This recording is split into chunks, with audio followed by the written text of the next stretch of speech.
All right, everybody, welcome into the Sons of Saturday podcast. It's Friday, headed into the weekend. Got some Sweet 16 and Elite 8 going on this weekend. And we're also just a day shy of the 30th anniversary of Virginia Tech's 1995 NIT Tournament Championship. This is Pat Finn. Joining me is Sons of Saturday writer and 1993 grad. So it was a big time, early 90s. Rich Luttenberger. Rich, what's going on? How are you? I'm doing well, thanks. Happy to be here and talk about something that I went through, I lived through right after my years at Tech. So I'm looking forward to today very much. I love it. So to celebrate that anniversary, we do have a special guest from the Hokie Harwood, originally from Eastville, a small town on the eastern shore of Virginia. This Hokie legend merges the old school with the present day, as he was on the Hurrying Hokies in the mid-90s and now is a Virginia Tech men's basketball assistant coach, finishing his 6th season on the Hokie staff.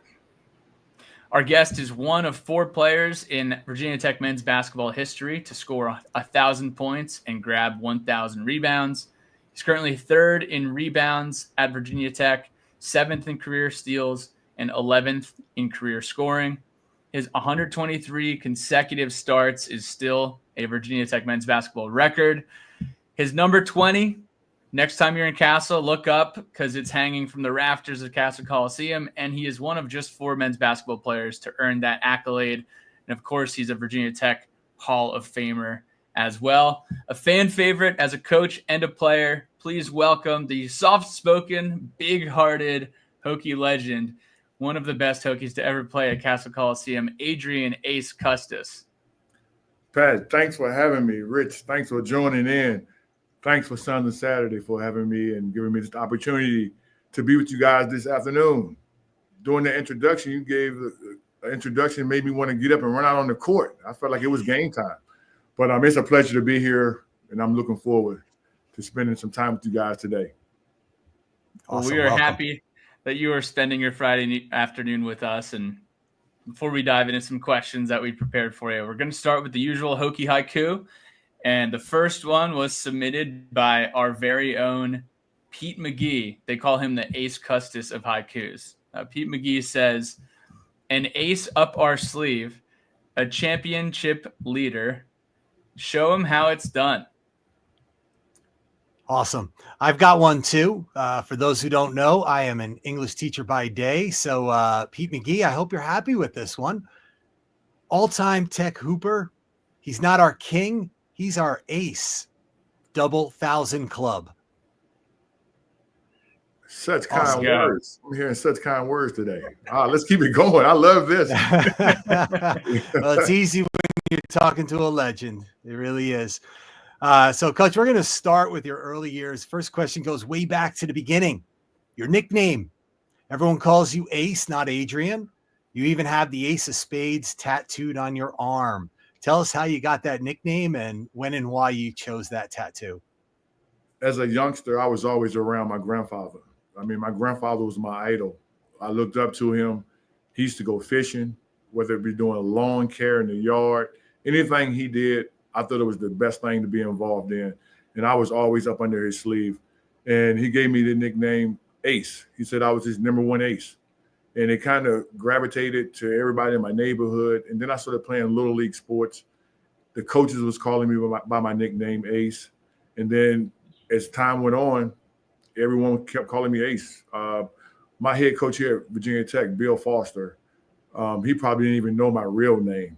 And most guys just call me Ace. And when they say Adrian, it's like, who are you talking about? Who is Adrian? So it kind of stuck, and, Ace it is. When did you decide to get that tattoo? Actually, my freshman year in college, a couple of the guys were getting tattoos, and I was trying to think of a creative but unique tattoo, because back then a lot of tattoos wasn't as popular as it is today. You see guys now with the entire arm sleeve, tattoos on their necks, throughout their bodies. But back then, not too many guys had tattoos. And then I thought about doing an ace of spade, ace of some sort on my arm. And I didn't want to do an ace of heart. I didn't want to do the ace of club. And I thought if you played a game of spades, ace of spade would be the most dominant of all. So I decided to go with the ace of spades. Coach, tell us a little bit about how you were able to get recruited from such a small, remote town on the Eastern Shore in the early 90s and why you ended up choosing Virginia Tech as your place to call home. As I was growing up, there wasn't too many guys that was recruited at a high level from my area. So I asked my mom after my sophomore year, could I move to Camden, New Jersey and live with my aunt? And she was like, no, that's not an option. If you're good enough, they'll find you.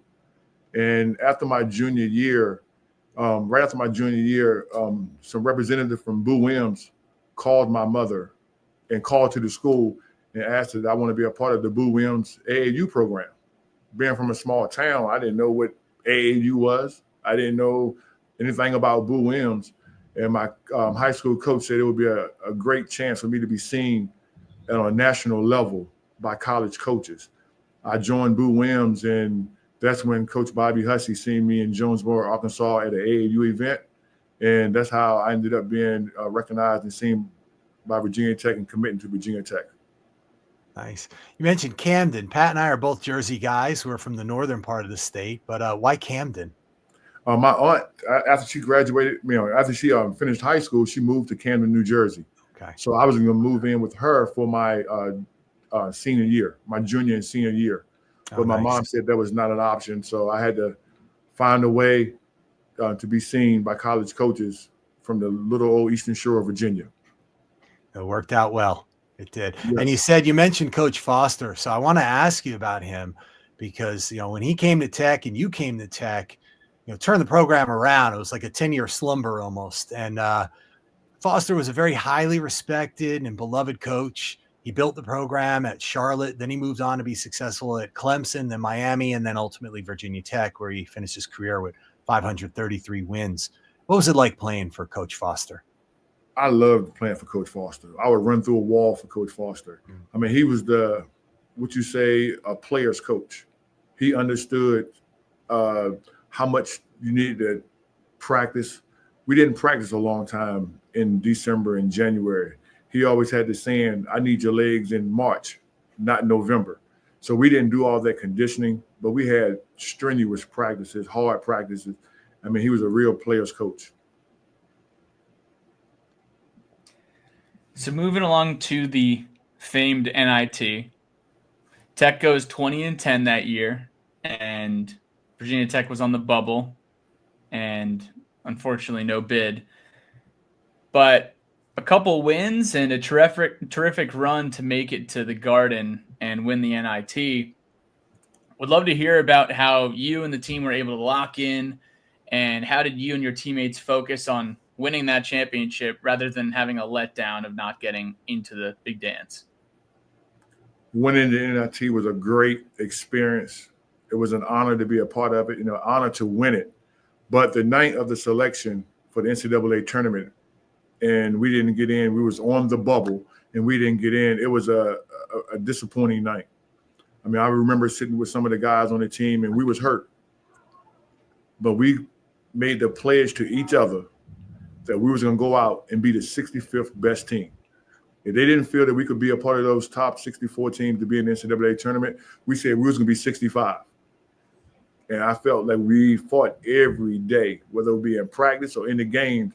And it was more so trying to prove that we should have been one of those 64 teams in the NCAA tournament. So we had an edge on our shoulders, and it felt like we was fighting for something. Yeah, that tournament was quite a run, and you sure got yourself into a couple of scraps. Specifically, I remember the home New Mexico State game. They came back with a fury, but you guys hit that Travis Jackson from the corner for the game-winning three. What an exciting moment. And then the championship, overtime. Sean Smith gets fouled, 1 point deficit. He sinks both free throws with 0.7 seconds left, and you guys win. So what do you remember about celebrating that overtime win in the world's most famous arena? Well, before we got to Madison Square Garden to play against Marquette in the championship game, when we was playing New Mexico State and Travis Jackson hit that three-pointer in the corner, that was from my past. Yes, it was. And I always said it was bad scouting because why did he run to me? I wasn't going to shoot the three. I was passing to the best shooter, one of the best shooters on our team. I mean, when the ball came to me and I seen him coming running at me, I wasn't even hesitant because I had confidence in Travis and not only taking that shot, but making that shot. And I was all about percentages. No ego for me. I was trying to win in advance, and I passed it without hesitation to Travis, and the ball was in the air in slow motion. And when the ball went through the net, I mean, it was time to celebrate. And when the crowd rushed the floor, I mean, being in the bottom, it was scary, but I was so excited, and it was a great feeling in Castle Coliseum. And looking at that picture behind Pat's head of Sean Smith hitting that free throw, I'm glad it was him instead of me at the line. I remember when they called timeout, and we were sitting on the bench, and Smitty, Sean Smith, was sitting to himself off away from the huddle. And I looked down at him, and I was like, man, I'm glad that's him and not me because I know he's nervous right now.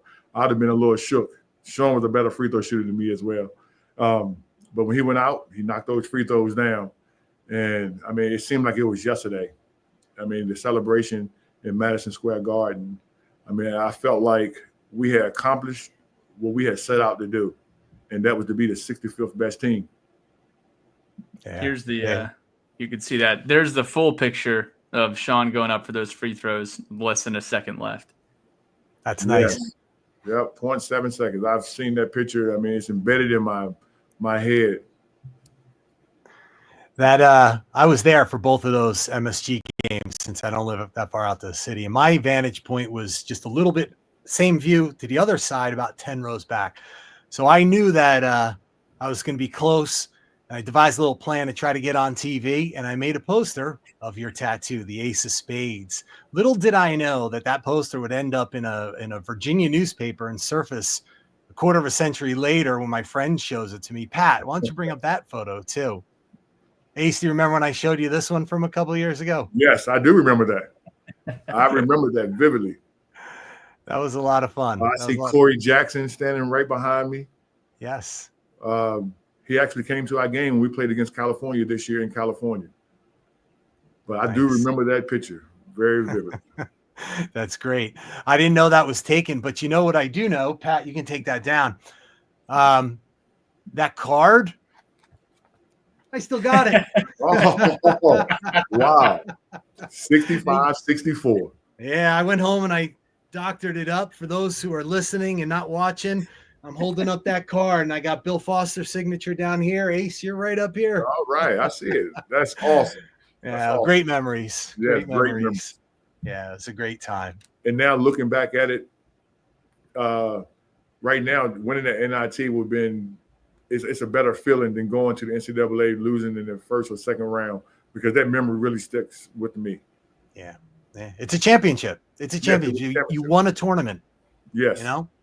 And that's why when teams opt out today, I'm old school, but I scratch my head. You know, it's a chance to play. It's a chance to win something. I totally agree with you. Yeah. That's awesome. Love the reminiscing. Rich, the props are just, they're always coming. You never know what prop Rich is going to pull out next. He's got a million of them, and I absolutely love you for it, Rich. So it's incredible. So, Coach, you played professionally for a decade and a half overseas, whether it was Japan, Indonesia, Lebanon, Syria, and the Philippines. What are some of your best memories from your pro career, as well as some of your biggest challenges from your pro career? I remember the night of the draft. I had a huge party at my home. My mom opened up my house to family and friends, and I was on the phone with my agent. And I still remember Rick Majerus and John Thompson saying, now that concludes the 1997 NBA draft. Thanks for tuning in. Good night. And my name wasn't called. That was one of the lowest moments of my basketball career. I went in my room and I shut the door, partly because of embarrassment and my dream of hearing my name wasn't materialized. And I said, I just wanted the opportunity. I ended up signing with Dallas Mavericks, And then in the preseason, I got hurt against Phoenix Suns. I tore my ACL. I was out the entire year, came back, went to training camp, ended up not making the team. So I decided to go to the CBA, play in the CBA in hopes of getting an NBA call-up. That didn't work out, so I went to the ABA. And I thought I played extremely well. I was number 1 in rebounds. I was in the top 5 in steals, and I was in the top 10 in scoring. I mean, I didn't get a chance to get an NBA opportunity, so I decided to take my talents overseas. I ended up going overseas and playing overseas for 12 years, creating lifelong friends, international, and traveling abroad. I mean, it was a great experience playing overseas for the 12 years that I did. My last 9 years, I was in Japan, and that was a great experience all in itself. So when that playing career ends, how and why did you make that transition from player to coach? Was that always in the cards? Was it just something that came up? So tell us a little about that, and ultimately how you ended up back at Virginia Tech. I always had a dream of coaching.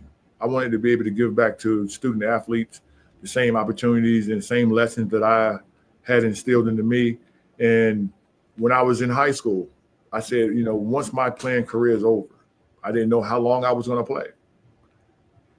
Injuries is a part of the game. And every time you step on the court, it's an opportunity to play and enjoy the game. An injury can derail your career. It derailed a lot of careers. And I always wanted to be a student of the game. From each coach, I tried to learn something from them, whether it be good, bad, or indifferent. I tried to take something from each coach. Some things I know I would never do as a coach. Some things I'm like, oh, that's a good coaching strategy and something that I should put in my back pocket.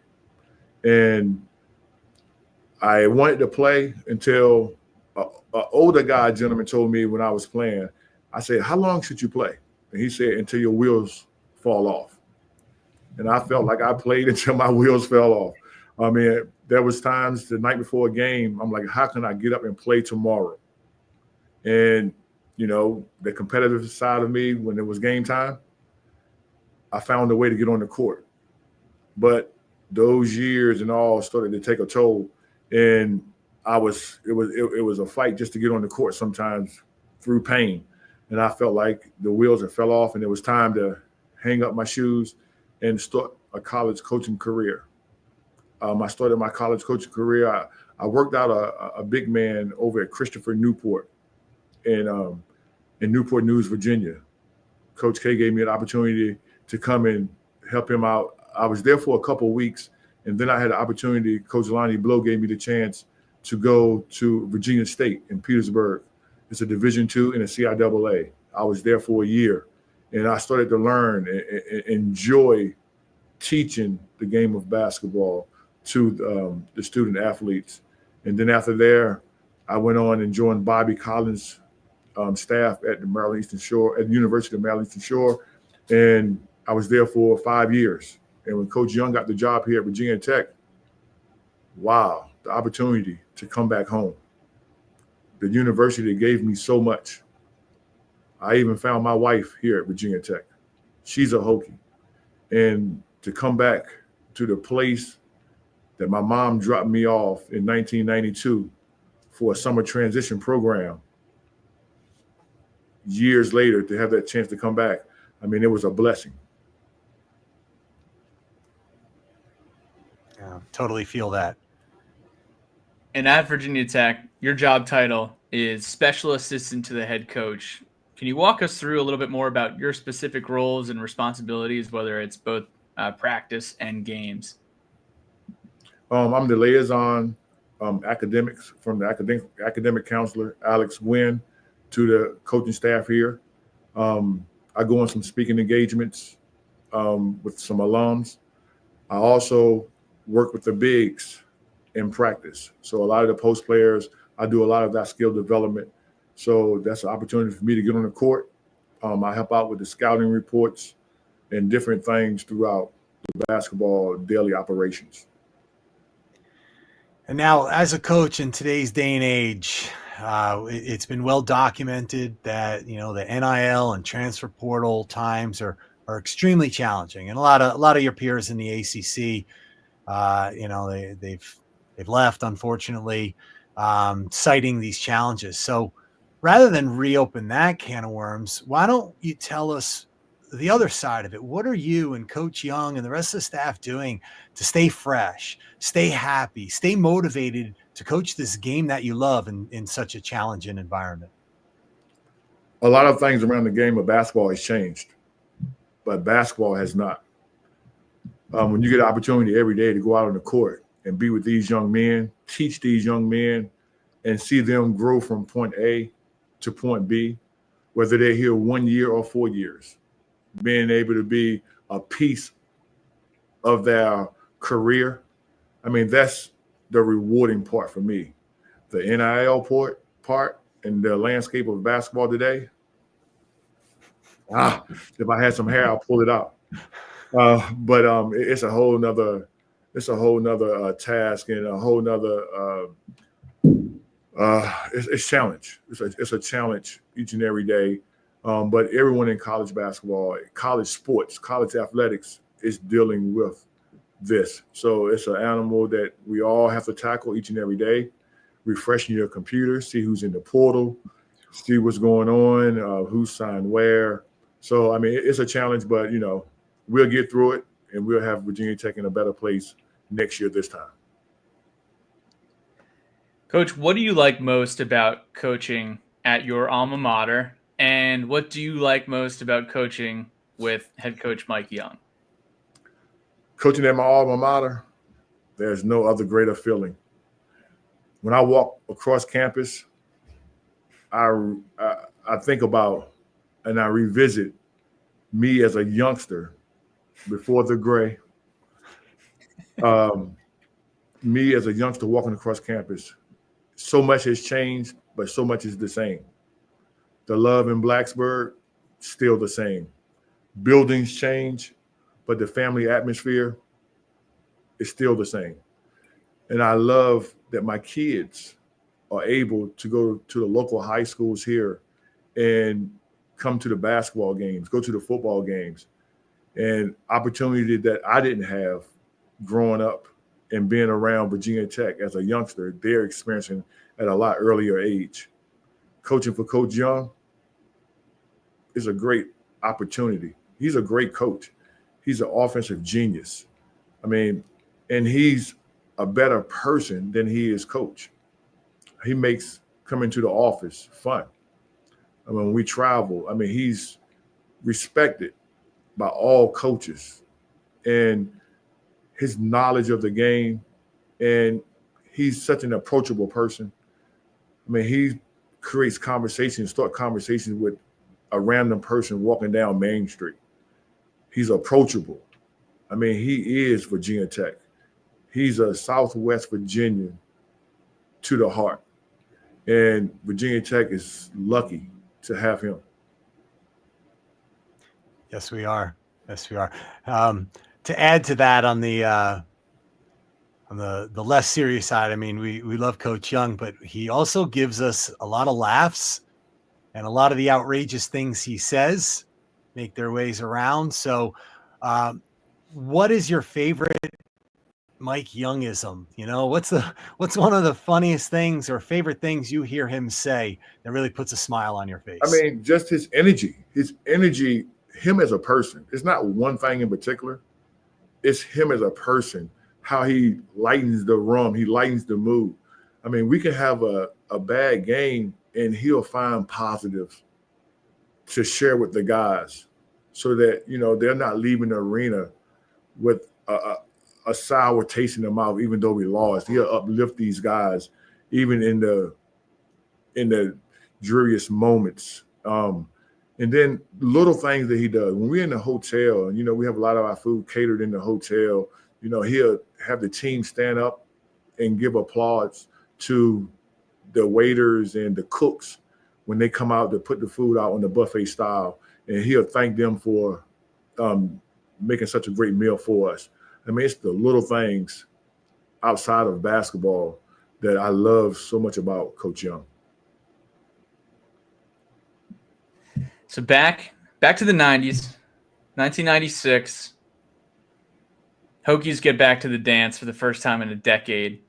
What was better? And I know you already shared this, but share a little bit into the why. Making that NCAA tournament for the first time in a decade and winning one game, or winning that NIT title in 1995 at the Garden? For me, the NIT was a better feeling because we had played more games and we bonded in that postseason even more. And I think the NIT run helped us for the NCAA run. It was more of a stepping stone of confidence because we brought back the nucleus of our team. So, we added some pieces, but we brought back the nucleus. And when we had the 8-9 seed game, I felt like we could have been even a little higher seed. But that was the hand we was dealt. And we played against Wisconsin Green Bay. And we played against Wisconsin. We played a really good game. We won that game, and then we ended up running into Kentucky, the eventual champion, NCAA champion that year.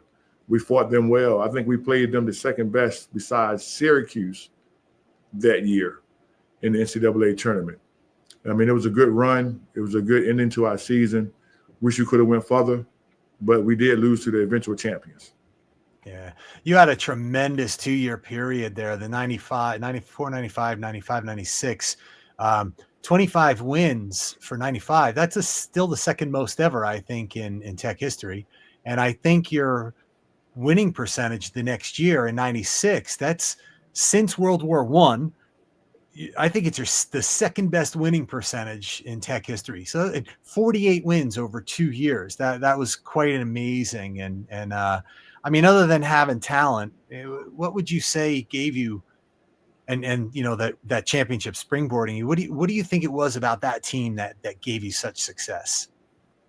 I remember when we played against Kentucky in the NCAA tournament, and they interviewed Coach Foster, and he said, Coach, they asked him a question about the talent levels of Virginia Tech and the talent that Kentucky was putting on the court. And he said, Kentucky has a lot of guys that are McDonald's All-Americans. Virginia Tech has a lot of guys that eat at McDonald's. And we found that funny because we was your blue-collar players. We put on our hard hats, and that's the only way we knew how to compete. We felt like if we wasn't the most talented, then we had to outwork you. And that was us coming to practice every day. And not only did we work hard, I thought we cared for each other on and off the court. Those guys I would go to war with because I knew what I was going to get at the end of the day. Those guys are my brothers for life. We were teammates, but I look at those guys as brothers. And we were so close. That's why we had the success that we had. And when I got married, my entire team came to my wedding. My entire team came to the bachelor party and reception. And that showed the connection and the closeness that we had as a team. That was the reason we had success on the court. One of those teammates is still with you, current strength coach, David Jackson. So, you played with him, you now coach with him. Tell us your favorite David Jackson story, or a twin Jackson, since his brother Jim was also a teammate. What's your favorite memory of them as players, or favorite story maybe as a coach with David? I had wanted to come back to Virginia Tech for a long time. And one of my biggest advocates was Dave Jackson. He was trying his best to get me back, speaking with the coaches, trying to get me back to come to be on the staff here at Virginia Tech. And I remember when he was at UNC Asheville and Jim Jackson was here, and they used to call each other, and Jim would be like, "What are you doing?" "Oh, I'm just getting out of the shower." And Jim like, "Oh, I was just getting out of the shower here." I mean, those guys was like true identical twins. But then when they first came and Dave became a part of our team, I couldn't tell them apart. But then as I got to know them a little better, to me, they don't even look alike anymore. I mean, we was around each other so much. They went from being identical twins to just Dave and Jim, brothers. And we were so close, and they were so competitive, both of them. It's hard to speak about one without speaking about the other one. They were so competitive that there was times on a weekend, on an off weekend, we would even go outside on the cement courts outside of Cochran and play one-on-one, or we be in Castle Coliseum or in the back gym, just playing one-on-one. And if I lose, we got to run it back. If I win, I'm leaving the gym because they're going to keep coming and they can keep coming. But those guys are so competitive. I mean, Jim comes up here on campus. He lives in Peterstown, West Virginia, about 45 minutes from here. He still come on campus, coming to the gym and lift weights and work out with us. So I'm still in contact, and I see those guys. I see Jim on a regular basis. And, of course, Dave Jackson, we work out together on a regular basis in the weight room, trying to, add some years to our lives. That's great. They were fantastic to watch because they brought the energy. When I watched Hunter Couture play, it made me think of, that's the kind of player I thought about. Would you agree with that? I agree with you, and I would add to that. Not only did they bring the energy, those guys was crazy. They would have to be on load management in today's era because those guys would be injured. They was jumping over the scores table, running into the backstop. Those guys, they would run through a wall literally for a win. Those guys, I tell the guys all the time, the way Dave Jackson is kind of quiet, laid back, when he get between those lines, he is the most competitive person. Almost to the point, to beat him, you almost have to fight him. He has a no-quit mentality. And he's that way in the weight room as well. He's hard on the guys. He instills in those guys, don't quit, keep fighting, one more extra rep. He pushed those guys to their limits, and it shows. So, Coach, we got a couple more questions, and then we're gonna wrap it up with rapid fire here. Rich, I don't know if you saw, I added a few more because we got a couple minutes here. So, I want to ask two questions about outlook looking forward.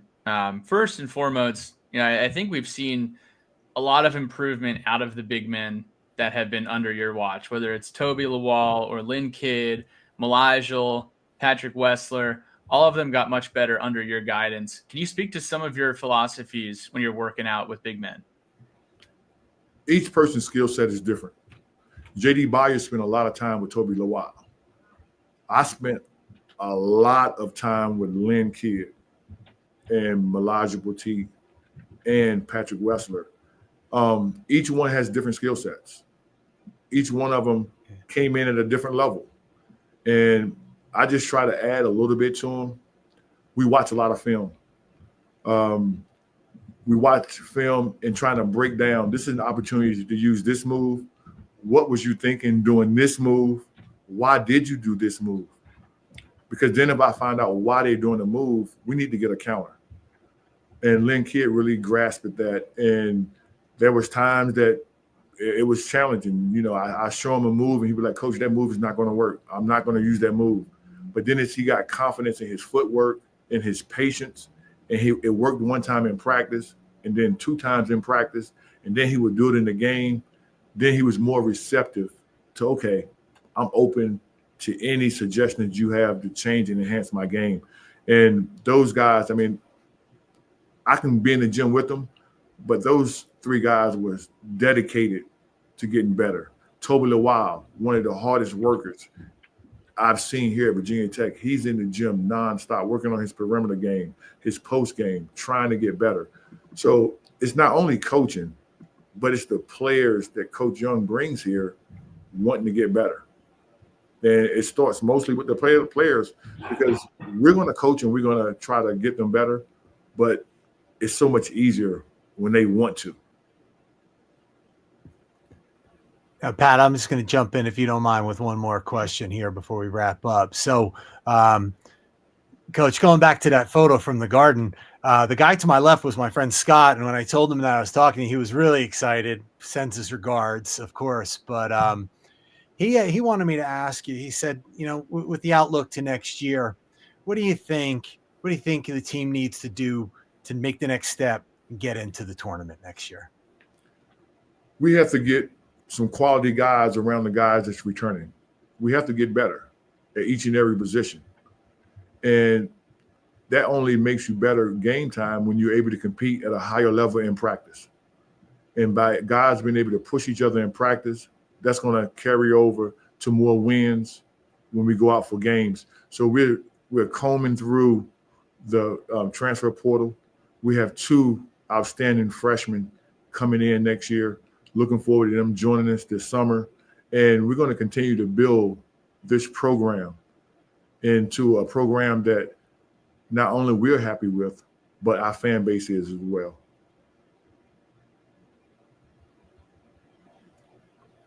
Rich, you want to kick us into rapid fire? All right.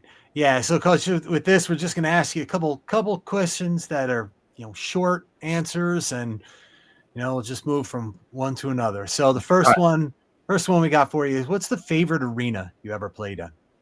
Castle Coliseum. Okay. Other than Castle Coliseum, what's your next favorite arena and why? I would say South Florida. I think that fans were so on top of you. It was so loud in there in that dome that it was a great feeling when you played well, just to make them be quiet and shut them up. Who's the toughest player you ever had to guard, college or pro? In college, Marcus Camby. Marcus Camby, because of his size, his length, and his skill set. I mean, he was a challenge for me. And Coach Young didn't believe in a lot of trapping. So sometimes I was left on the island with him by myself, and that didn't end too well. I said as a pro, I got injured early in the season, but every day prior to that, going against Dirk Nowitzki, because he was a rookie as well. He was very talented as a rookie. I mean, he was a handful. Yeah, I forgot we were in the A10. I completely forgot you were playing Camby. So that was right after I graduated. Actually, they was number 1 in the country, and we was number 8 when they came to Castle Coliseum that day. Wow. What's your pregame pump-up song back in the day? Anything DMX. DMX was my favorite artist to get me hype and ready for the game. I had a ritual. I would take a shower right before I put my uniform on, because I wanted to see my problems, anything stress that was I was dealing with through the day. I wanted to get a shower and see it go down the drain, put my uniform on and be cleansed. And then I would throw on a little DMX in my headphones, and it's time to jump ball and go play some basketball. Let's go. I love it. You get a big win at MSG, or you get a big win. Let's talk about Castle. You get a big win at home in Castle. Where was the team going for a post-game meal after a big win? Actually, we didn't do post-game meals as a team. We would just go back to somebody's apartment, either my apartment, Sean Good and I was roommates, or we would go over to Damon Wallington and Sean Smith's apartment. And a lot of the team would come over there, and we would just hang out there. Or we would go downtown and hang out downtown. Back then it was Arnold's, but now it's Sharky's. So, we would celebrate as a team. If you found one, you found all. So it wasn't me and one guy. It was me and that's all of us. What was your favorite non-basketball moment at Virginia Tech? My wife would probably say meeting her. So I'm going to go with meeting my wife here at Virginia Tech. And I had so many great memories here at Virginia Tech. I have lifelong friends at Virginia Tech. Some of my best moments was going over to Lane Stadium, going to a football game and watching football. I mean, going tailgating, walking across the parking lot, tailgating. I mean, I could go on and on to the memories. I mean, the not so pleasant memories, walking across the drill field when it was freezing. I mean, it's so many memories to just say one. So I'm going to just put them all together and say great memories.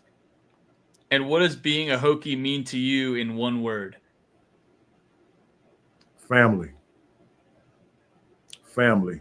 I can meet a Hokie in Charlotte. I can meet a Hokie in New York. A Hokie's a Hokie everywhere. And when you see one with a Virginia Tech shirt on or a hat or any paraphernalia, you're family. So Hokie to me means family. Coach Ace Custis, it's been a pleasure. We'll have to get together and play some more horse at some time soon at Hahn-Hurst. But the last question for you. It's been 30 years since that NIT banner went up in Castle. How does it feel that it is still celebrated by Hokie fans? Oh, boy. Walking in the Castle every day and seeing that banner up there, it brings back memories. But I feel like we owe it to Hokie Nation to add more. So in the near future, we need to add some more banners. That's my goal. That's our goal. And hey, with the fan support, let's make that happen. Let's go. There we go. Thank you, Coach. Appreciate you hopping on. Good luck with everything in the off season, and we'll looking forward to seeing you at a tailgate this fall and back in Castle this wintertime. All right. Thanks for having me. I had a blast. Thanks, Coach. Good weekends. Yes, you too.